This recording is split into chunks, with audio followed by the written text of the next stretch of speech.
इस कानून समझने में अक्षम होंगे तब आगे की बात होगी। लेकिन मुझे पूरा भरोसा है कि अधिकारी इस चीज़ों को समझेंगे, क्योंकि सारे नियम परिनियम और कुछ जजमेंट के साथ भी रेफर करके हमने आवेदन दिलवाया है। और ये 2020 में खुद नामांकन की ही प्रतियां अगर आप लोग चाहेंगे तो उनका मैं उपलब्ध करा दूंगा। वो पता उनका वही है, नाम वही है, फ़ोटो वही है, सिर्फ सुमन देवी थी, अब श्वेता सुमन हो गई। और उत्तर प्रदेश का खुद उनका उद्घोषणा है।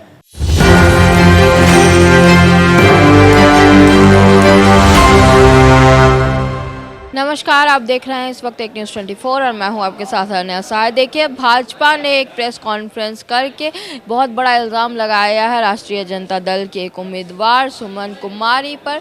सबसे पहले हम आपको दिखाते हैं कि भाजपा के लोगों का ये कहना है कि भाई श्वेता सुमन और सुमन कुमारी के नाम का झोल हो रहा है और राष्ट्रीय जनता दल यूपी के उम्मीदवार को बिहार में खड़ा कर रहे हैं, वो भी आरक्षित सीट पर।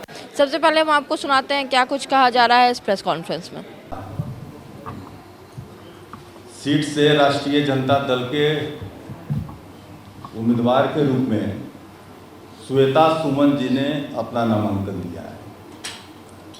श्वेता सुमन जी 2020 के चुनाव में मोहनिया से ही नामांकन दिया था सुमन देवी के नाम से।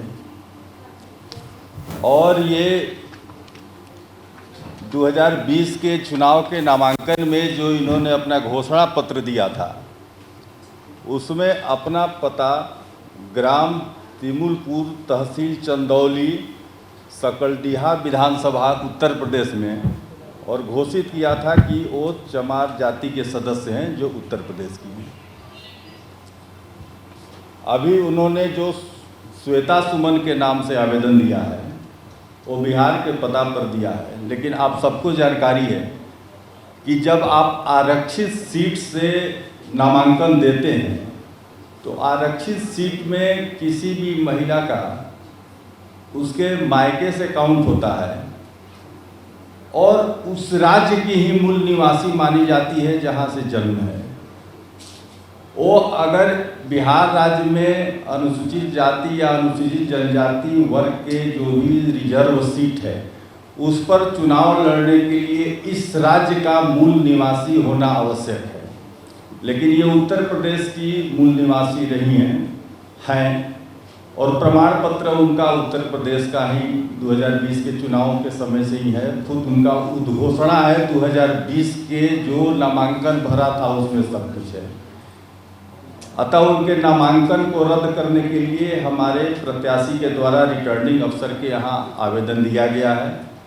अभी मैं मुख्य निर्वाचन अधिकारी को भी खुद इस संबंध में सारे नियम परिनियम को लगा करके हमने दिया है।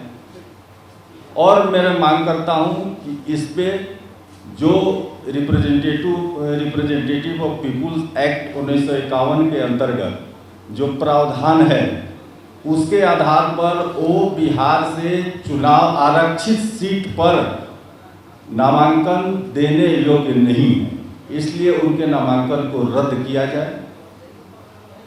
ये साथ ही मैं कहना चाहता हूं कि ये राष्ट्रीय जनता दल का ये चेहरा उजागर होता है कि बिहार के दलित समाज के लोगों को हकमारी कर अब उत्तर प्रदेश के मूल निवासी को बिहार से सिंबल देकर चुनाव लड़ाया जा रहा है।